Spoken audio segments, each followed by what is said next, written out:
art is really so important for so many people throughout the pandemic. I think one thing we've missed the most is really our art scene, not only here locally, but music as well. And coming out of the pandemic, hopefully we all have a new appreciation for some of the cultural scenes and what they mean to our community. We want to bring in Bridget Finn. She's the co-founder of the Art Mile and co-owner of the Reyes Art Gallery. Great to have you with us. Hi, thank you so much for having me. Tell us more about the Art Mile. Of course. So Art Mile is essentially a big communal citywide art exhibition. And we did the first iteration last July, so almost a year ago. And the second iteration is on view now, running from June 14th to July 11th. So we have about 2 weeks left. And what it is essentially is an online platform that hosts different kind of virtual spaces for all of the different art spaces here in the Detroit region. So Detroit proper, the suburbs, all the way to Ann Arbor, Flint. We really tried to be as inclusive as possible with the kinds of art spaces that are participating as well. It can be a local community kind of arts organization that has a small gallery space, a place where people take classes, or it can be, a commercial art gallery or a museum. So we offer this virtual space for them to host exhibitions, and those exhibitions can sell art or not sell art. For us, it was a way to also encourage people to buy art during the pandemic and support artists that and art galleries that are operating here in the Metro Detroit area. And we also do a series of programs throughout the exhibition. So over the course of a month, we're doing, I believe, 5 or 6 public programs. How has it been through the pandemic for you and the gallery, and Right. Trying to survive this time? Well, it's been really an interesting time period. I mean, I think for everyone, it's had its moments of real terror, and then places where it kind of becomes more grounded again. I think the art, the kind of art world in general, it really did pause, very much so in the beginning. I think everyone sort of hit the brakes and was in their homes, and certainly not going into public spaces for something like art viewing. And that is how this really kind of started. For me personally, I missed talking to artists. I missed installing art shows and having that relationship with objects. I also really missed the connectivity to other art spaces and other artists working in this town. So we were speaking, the gallery was speaking to Cultural Council in New York, and they said, well, we all kind of decided, wouldn't it be great if we could reach out to spaces here to organize something like this? And it was really kind of a beautiful, seamless sort of undertaking where people were very eager to participate. Red Bull came on board and funded basically the whole endeavor, which was incredibly generous, and I think speaks to their commitment to art in Detroit as well. And then it's kind of grown from there. We do have a great art scene in not only the Metro Detroit area, but really the entire state of Michigan. But, so many artists rely on the art fairs to be able to sell some of their work to keep them funding, being able to continue to do their art. So how has that side been for a lot of the artists? Have you seen some give up on their dreams, or have other been able to kind of find new space to create more?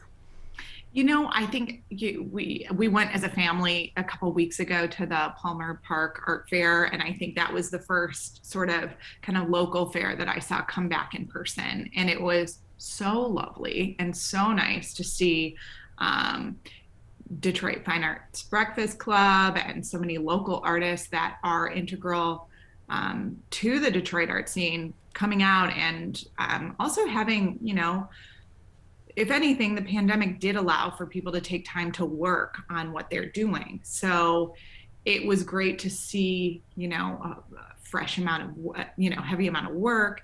And I think for us, what has been great because we are in this digital realm is that we can kind of really encourage people who are here but also elsewhere to spend time with this website.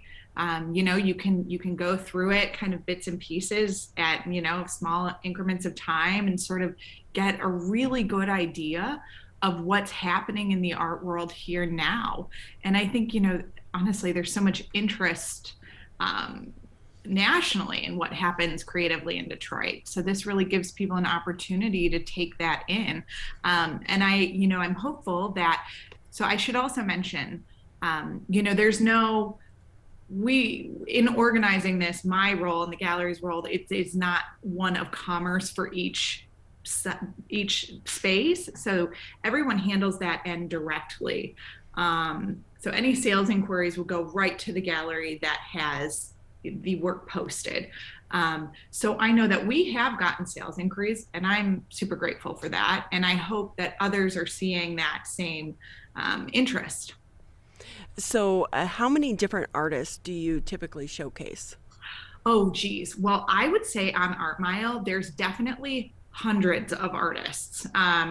So how it's organized is this year, we were lucky to be able to have an additions section as well. So we have local small press organizations, as I said earlier, museums, university art galleries participating, and kind of local art spaces. So each of those spaces are able to accommodate many artists. And usually the shows are fairly compact on the site. Most of them have about 8 works, so it would max out at about 8 artists. Some of the larger institutions do have more work on view. But what's been great is being able to really put all of that into the forefront in an organized way so people can take a good look. We also, something that's new this year, we brought on a programming kind of curatorial partner. So that is Independent Curators International. And they have been wonderful to work with, and they're responsible for organizing many of the public programs that we have coming up and have already done. They also have organized our curatorial fellow this time around, who is a woman named Juana Williams, who also has sort of the featured show on Art Mile Detroit, the website.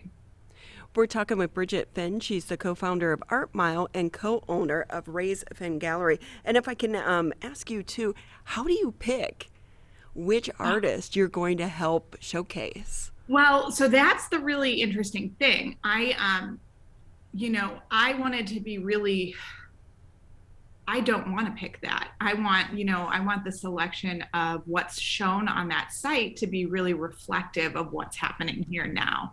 And that is why we have an open call. So essentially, each space can basically submit their proposal. And really it's more of a just an organizational way of getting everybody signed up. So each space chooses what they would like to show. We do encourage the spaces to show artists that are living and working here or have, some connection to Detroit. Maybe they've taught here in the past or were born here and now live elsewhere. But we do try to keep some connection to the city. Yeah. Okay, so Bridget, I'm going to ask you, what is art What makes art, especially when we're looking at contemporary art? Yeah, I think it's intention. I think the that comes out of the intention of the artist. So I think, we have to kind of, what's so great is, and I encourage people when you're looking at something, an art object and you're interested in it, if the artist is nearby, ask questions, ask, what inspired them to make this, or to, put this object into the world in this way. I think you really will, hopefully get an answer that will sort of keep you thinking on what it is that you've seen. I will say, when I've gone to some art fairs and you talk to the artist directly and you hear their stories and their thoughts behind the piece, I've purchased things just based on that alone. Yes. And sometimes it's, the works that you end up really being drawn to are things that, once you learn a bit more about the artist and their intention with making the work, you may not have had that initial connection, but it kind of forms later. And when you live with something in that way, you continue that relationship with an artwork, which is really a special thing. Bridget Finn with us here on the MegaCast. And if I can ask you, because I go in panic mode anytime I'm trying to think of placing something on my wall. Yes. What tips do you have for people when it comes to purchasing art? Yeah. Oh, wow. That's a good one. So many tips, and I'm always available at the gallery to answer those kinds of questions. I think that really when you go to live with something, and like I was just saying, it might not be something you immediately were drawn to. A lot of the things that I live with are things that I may have seen and then went home and continued to think about, and was like, wow, it's just stuck in your head. And then you have to go back and see if you can track it down. And then, don't be afraid to put holes in your wall. It's pretty easy to spackle over, any mistakes, which I will say I do this professionally, and I make all the time. It's easy to move things around once you just get in the mindset of doing that. Because some people really have just the eye for it. And other people like me, we don't. We struggle, but it looks so easy on Pinterest. Right. I know. It does look easy. And there are tricks. You can always, when you're installing, if you have like many little things, you can make an imaginary square, right, that you draw out in pencil and anchor everything to the outside of that. I've done things like that before. Or, a good way of doing it is centering things on walls, is also not putting too many pieces on one wall. Giving things a lot of space tends to make it look neater and a little bit more intentional. And with that as well, we hope coming out of the pandemic that we come out of this last year with such a new appreciation for art and music and the art world, because it was missing from our lives, at least definitely the first half of the pandemic. Do you anticipate this is going to be a busy summer for you and your team there at the gallery? It is already so incredibly busy. So yes, I think many art galleries are seeing, and museums as well, kind of the return of, just bodies in the space. So people are coming, they're ready to do things again, which is so excellent. And aside from that, also, I think people have really spent a lot of time in their homes. So they are interested in buying work again to, kind of freshen things up, or, change the scenery a bit. So we are quite busy. Yeah, we're full throttle into the fall now with many things coming up. And it really is unique. Support local artists, and because it's unique to your home, as we're all redoing our houses after the pandemic. Don't go to Home Goods, don't go to Marshalls, don't order off Amazon. Support local, buy them, support the artist. And with that, Bridget, I'll put you on the spot just for another minute here. Give us the names of 2 local artists that we should maybe look Oh, for? Like invest now and then in, 10 years it's going to be worth millions. oh my gosh. Well, I'm like, where to start? You know, I always encourage people, and I am going to say this, of course, there is that investment into this business and this whole kind of thing. But honestly, I really could not give better advice than to buy what you love, because that is really what is going to be your guiding light. And I would say that an amazing resource also is the Detroit Fine Arts Breakfast Club. And they do meet at a Coney Island to discuss art often and can learn a ton from them. They also have a great Facebook group that I would say join, and people share artworks all day long that are made here. I'm like, I can't even think to pick. I will say our next exhibition at the gallery is by a woman named Lakila Brown, who is truly incredible. She was born and raised in Detroit, and she now lives in New York, but she's going to be back for the whole month of July making the work for the show. Well, Bridget, it's been so fun talking to you. Oh, thank you for having me. I also quickly just wanted to note that tomorrow we have an excellent talk that is going to be on the site, and it'll be at 2 p.m. and it's between MoCAD and Red Bull Arts.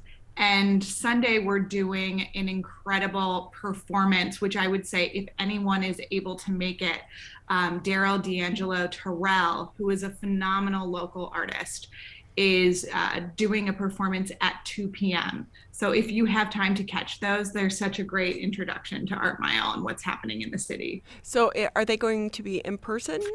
They are going to be streamed. Okay. So you don't even have to leave your living room. So, and how can people get more information? So it's artmiledetroit.com. Great. Thank you so much. It's been so fun talking to you. Thank you so Where's much your for having me. gallery, by the way? It's in Corktown, 1500 Trumbull. And are you open to the public now? Yes, we still have our appointment structure on view, but we will be there today and tomorrow. Our exhibition with Marie Herwald Herman closes tomorrow evening. And then our next exhibition opens with Lakila Brown on July 17th. That is so great, and great to see you in the Corktown community as well. We love that being there. neighborhood is really up and coming, and great things are happening over there. I'm sure they appreciate having you and all that you bring to the community. Again, we were talking with Bridget Finn. She's the co-founder Art Mile and the co-owner at Reyes Finn Gallery.